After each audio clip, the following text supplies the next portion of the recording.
औरंगजेब की कब्र पर भारतीय जनता पार्टी और उसके सहयोगी संगठन महाराष्ट्र के अंदर जो सियासत कर रहे हैं ना, उसके दूरगामी परिणाम होने वाले हैं और जनता उसकी बहुत बड़ी कीमत चुकाने वाली है। क्योंकि अब नागपुर, शांतिपूर्ण नागपुर में सांप्रदायिक तनाव पैदा शुरू हो गया है औरंगजेब की कब्र के नाम पर, इस अफवाह के नाम पर कि मुसलमानों की धार्मिक किताब को जला दिया गया। हालांकि बजरंग दल के जो कार्यकर्ता थे वो सड़क पर उतरे, उन्होंने माहौल को खराब किया, उन्होंने मुसलमानों की धार्मिक प्रतीक को नुकसान भी पहुंचाया।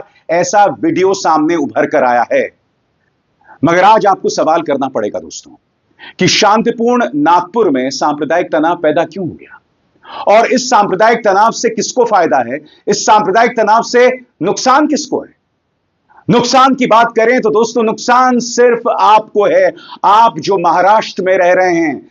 शुरुआत नागपुर से हो रही है। सोच के भी सिहरन पैदा होती है कि नागपुर के जरिए यह आग कहां कहां फैलने वाली है।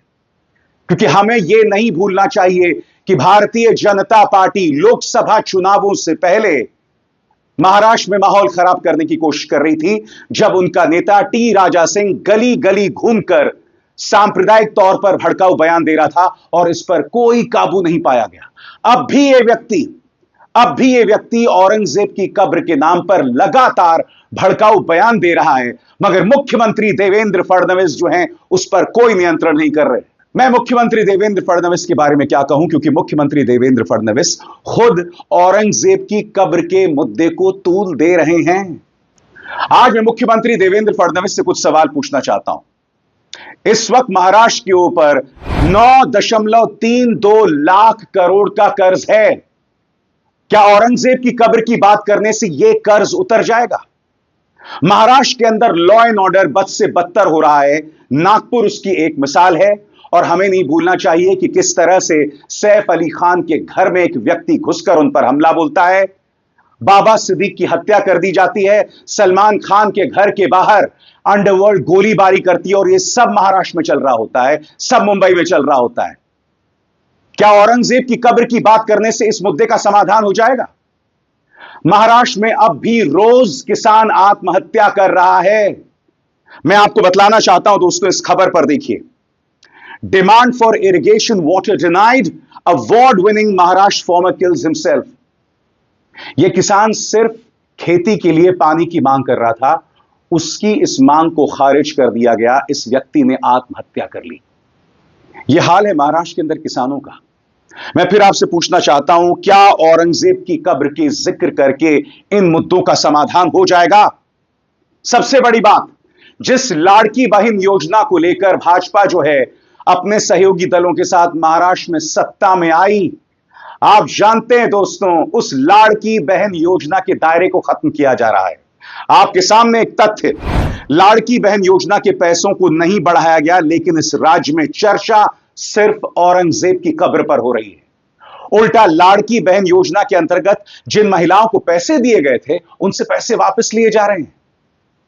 इन तमाम मुद्दों से ध्यान भटकाने के लिए औरंगजेब की कब्र के मुद्दे को तूल दिया गया। नतीजा आपके सामने, नागपुर में सांप्रदायिक तनाव। आपको ये समझना पड़ेगा दोस्तों कि इसमें किसी और की नहीं, देवेंद्र फडणवीस की एक बहुत अहम भूमिका है, जो अब मैं प्रमाणित करने वाला हूं। और साथ ही इन दो चेहरों को देखिए, विकी कौशल और लक्ष्मण उतेकर। इनकी एक फिल्म आती है छावा, जो आपके सामने झूठ परोसती है, अर्ध सत्य परोसती है, और लक्ष्मण उतेकर को इस झूठ के लिए माफी भी मांगनी पड़ी थी, जिसकी मैं चर्चा आगे करूंगा। मगर मैं आपको बतलाना चाहता हूं कि किस तरह से औरंगजेब की कब्र के मुद्दे को तूल कोई और नहीं, स्वयं देवेंद्र फडणवीस दे रहे थे।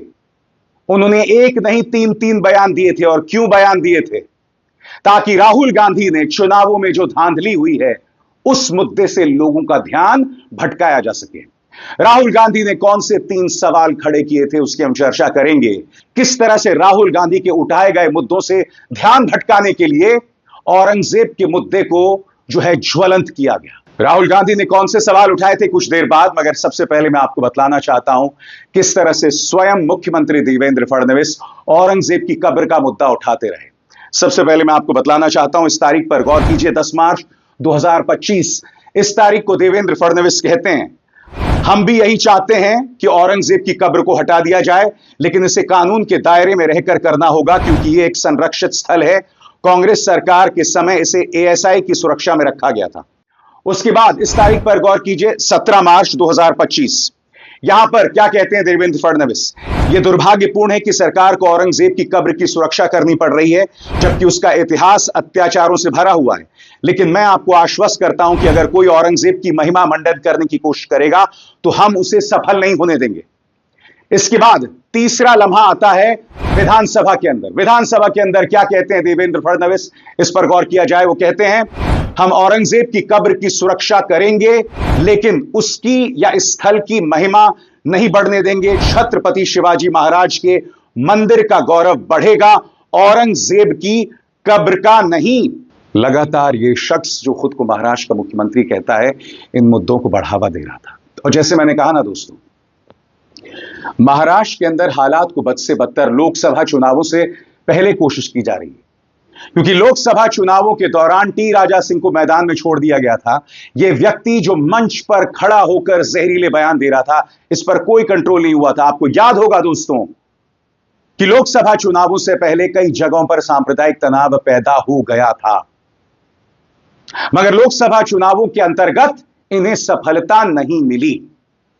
इन्हें लगा कि हमने धर्म के नाम पर महाराष्ट्र में दंगे भड़काने की कोशिश की, कुछ हुआ नहीं, तो क्या किया जाए दोस्तों? उसके बाद मुद्दा आता है चुनावी धांधली का। राहुल गांधी 3 सवाल उठाते हैं और उन 3 सवालों से ध्यान भटकाने के लिए औरंगजेब के मुद्दे को छेड़ दिया जाता है। वो मुद्दा जो 300-400 साल पुराना है, जिसका देश की मौजूदा समस्याओं से कोई लेना देना नहीं है। राहुल गांधी ने वो 3 सवाल क्या उठाए थे जिनसे भटकाने के लिए औरंगजेब के मुद्दे को तूल दिया गया? वो 3 सवाल कौन से थे, एक एक करके आपके स्क्रीन पर। पहला सवाल, महाराष्ट्र में 5 साल में जितने वोटर्स लिस्ट में नाम जोड़े गए, उतने पिछले 5 महीनों में जुड़ गए, जो कि हिमाचल की आबादी है। जी हां, यह पहला सवाल था। राहुल गांधी ने कहा कि ये वोटर्स कहां से आए, 5 महीनों में इतने वोटर्स कैसे जुड़ गए और इन वोटर्स का फायदा किसको हुआ? सवाल नंबर 2, महाराष्ट्र की जो अडल्ट पॉपुलेशन है सरकार के मुताबिक 9.54 करोड़ है। चुनाव आयोग के मुताबिक महाराष्ट्र में 9.7 करोड़ वोटर्स कैसे हो सकते हैं? ऐसा कैसे हो सकता है कि जो आबादी है वयस्कों की, उससे ज्यादा वोटर्स हैं? और फिर उन्होंने जिक्र किया कांति विधानसभा का। क्या सवाल उठाया राहुल गांधी ने आपकी स्क्रीन पर? कांति विधानसभा, यहां कांग्रेस को लोकसभा में 1.36 लाख वोट मिले, विधानसभा में 1.34 लाख वोट हमें मिला और हम लोकसभा चुनाव जीत गए। इस विधानसभा में 35,000 नए वोटर्स जुड़े और ये सारे के सारे 35,000 वोट्स बीजेपी के खाते में गए। और ये सिर्फ कांति विधानसभा में हुआ, कई विधानसभाओं में यह मुद्दा आया। वोटर्स लिस्ट में जिस तरह से नाम जोड़े गए, राहुल गांधी ने यह मुद्दा लोकसभा में भी उठाया था। याद है कि भूल गए? सुनिए राहुल ने क्या कहा था। बिकॉज आपने सही बात बोली कि वोटर लिस्ट क्या सरकार बनाती है। मैंने नहीं बोला नहीं, आपने बोला क्या, और आपने सही बोला कि सरकार वोटर लिस्ट नहीं बनाती है। मगर पूरे देश में वोटर लिस्ट पर सवाल उठ रहे हैं, हर स्टेट में, हर ऑपोजिशन के स्टेट में, और महाराष्ट्र में black and white voter list पे सवाल उठे हैं। तो पूरा ऑपोजिशन मिलकर सिर्फ ये बोलने दीजिए, पूरा ऑपोजिशन सिर्फ मिलकर ये कह रहा है कि वोटर लिस्ट पे यहां पे एक डिस्कशन हो जाए। ओके, आप बनाते नहीं हो, इसको हम एक्सेप्ट कर रहे हैं, आप डिस्कशन तो कीजिए। राहुल गांधी ने जब ये मुद्दे उठाने शुरू किए, तब अचानक औरंगजेब के मुद्दे को तूल दे दिया जाता है और समानांतर तौर पर एक फिल्म रिलीज होती है जिसका नाम है छावा। वो छावा जिसके लिए उनके जो डायरेक्टर हैं लक्ष्मण उतेकर ने माफी मांगी थी। क्यों? क्योंकि उनके सामने कई करोड़ों की मानहानि का केस दर्ज होने वाला था। मामला क्या था, माफीनामा क्या था, आपके स्क्रीन पर। छावा पर विवाद, गणोजी कान्होजी शिर्के के वंशजों ने दी 100 करोड़ के मानहानि की धमकी, डायरेक्टर ने मांगी माफी। खबर क्या है आपके स्क्रीन पर? रिपोर्ट्स के मुताबिक डायरेक्टर लक्ष्मण उतेकर ने वंशजों में से एक भूषण शिर्के से संपर्क किया और अनजाने में परिवार को ठेस पहुंचाने के लिए माफी मांगी। उन्होंने यह भी स्पष्ट किया कि फिल्म में गणोजी और काणोजी के अंतिम नाम या गांव के नाम का स्पष्ट रूप से उल्लेख नहीं किया गया है। यानी कि आपके सामने एक फिल्म परोस दी जाती है जिसमें सिर्फ झूठ होता है। और आगे बढ़ने से पहले एक जरूरी संदेश, मेरे कार्यक्रमों के लिए आप नोटिफिकेशन का इंतजार मत कीजिए। मेरे चैनल में जाइए और खुद जाकर कार्यक्रम देखिए और रहिए अपडेटेड। और हां, ज्वाइन कीजिए मेरा चैनल। देखिए यह जरूरी संदेश। स्वतंत्र और आजाद पत्रकारिता का समर्थन कीजिए, सच में मेरा साथी बनिए। बहुत आसान है दोस्तों, इस ज्वाइन बटन को दबाइए और आपके सामने आएंगे ये 3 विकल्प, इनमें से एक चुनिए और सच के इस सफर में मेरा साथी बनिए। आपके नाम पर छत्रपति संभाजी महाराज के बारे में कई झूठ परोसे जाते हैं, जिनके बारे में खुद प्रधानमंत्री नरेंद्र मोदी के गुरु MS गोलवालकर ने कहा था कि इन्होंने छत्रपति शिवाजी महाराज के दरबार में काम करने वाले एक व्यक्ति की बेटी के ऊपर बुरी नजर डाली थी। बात वहां नहीं रुकती, सावरकर ने उन्हें अय्याश, लड़कीबाज और यह तक कहा था कि महाराष्ट्र पर राज करने के लायक नहीं थे। इस तरह की शब्दावली का इस्तेमाल छत्रपति संभाजी महाराज के बारे में MS गोलवालकर और सावरकर ने किया था। यह फिल्म रिलीज होती है, फिल्म के बाद हम कई इमोशनल माहौल देखते हैं। महाराष्ट्र भर में इस तरह के इमोशनल माहौल दिखाई देते हैं जहां लोग जो हैं फिल्म खत्म होने के बाद आंसुओं में होते हैं, चीख रहे होते हैं, चिल्ला रहे होते हैं।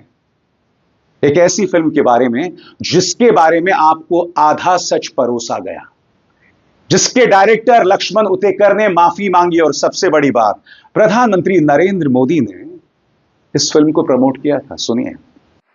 और इन दिनों तो छावा की धूम मची हुई थी।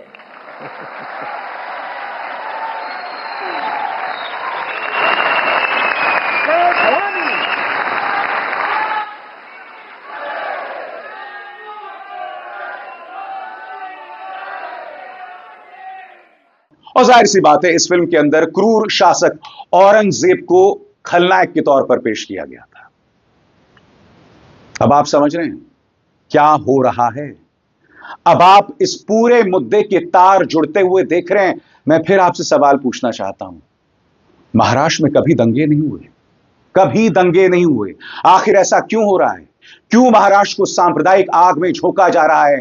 कांग्रेस के नेता अतुल लोंढे पाटिल ने यह मुद्दा उठाया। क्या कह रहे हैं अतुल, आइए सुनते हैं। ये हम नागपुर वासियों के लिए काफी दुर्भाग्यपूर्ण घटना है। नागपुर का इतिहास, नागपुर शहर जब बसाया गया 300 साल हुए। नागपुर में सर्वधर्म समभाव भाईचारा ये चरम पर है। जब पूरे हिंदुस्तान में दंगल होती थी तब भी नागपुर में कभी दंगल नहीं हुई। यहाँ रामनवमी को राम का रथ हिंदू मुस्लिम मिलकर खींचते हैं। यहाँ संत ताजुद्दीन बाबा के यहाँ जितने मुस्लिम जाते हैं उससे कई ज्यादा हिंदू जाते हैं। ताजबाग जो आधे किलोमीटर पर है वहां से मुस्लिम लोग जुलूस लेके आते हैं। छोटा ताजबाग जो सक्करदरा में है वहां से हिंदू लोग ताजुद्दीन बाबा का जुलूस लेके आते हैं और दोनों मिलकर उत्सव मनाते हैं। ये सालों की परंपरा है। जिसने किसने भी ये राजनीतिक षड्यंत्र कर नागपुर की शांतता को भंग करने की कोशिश की अपने राजनीतिक कारणों के लिए, उसका मैं पहले तो निषेध करता हूं और आपके माध्यम से नागपुर की जनता को मैं विनम्र आह्वान करता हूं कि वो शांतता बरते। जिस किसी ने भी ये राजनीतिक लक्ष्य हासिल करने के लिए षड्यंत्र किया है उसे अगर हमें हराना होगा, डिफीट करना होगा, तो हमें शांतता बरतनी होगी। हमारा भाईचारा हमें मेंटेन करना पड़ेगा क्योंकि सुबह उठकर हम एक दूसरे को मिलते हैं। मुझे पता है वहां महाल में छत्रपति शिवाजी महाराज के पुतले का जो एरिया है वो कैसा है, मुझे अच्छे से मालूम है। मेरा बचपन वहां गया है। तो मैं हाथ जोड़ के सभी नागपुरवासियों से विनती करता हूं, जो हमारी पहचान है भाईचारे की, प्यार मोहब्बत की, उसे बरकरार रखे, मिलजुल कर रहे और शांतता बरते। नागपुर मेरे लिए बहुत खास है दोस्तों, और मैं आपको बताता हूं क्यों। क्योंकि नागपुर वो शहर है जहां से मेरे पिता ने रिटायरमेंट लिया था और नागपुर से कुछ 100-150 किलोमीटर दूर मेरे मां बाप बसे हुए हैं। मैं जब भी अपने मां बाप के पास जाता हूं तो नागपुर में ही उतरता हूं, इसलिए नागपुर से मेरा एक इमोशनल नाता है। और जब मैं बात कह रहा हूं ना, या नागपुर से मेरा जो इमोशनल नाता है, ये बात मैं कह रहा हूं, ये वैसा नहीं है जैसे प्रधानमंत्री नरेंद्र मोदी हर शहर से, हर आदमी से अपना इमोशनल नाता जोड़ देते हैं। इसका सीधा नाता मेरे मां बाप से। इसलिए आज जब मैं नागपुर में सांप्रदायिक तनाव देखता हूं तो मुझे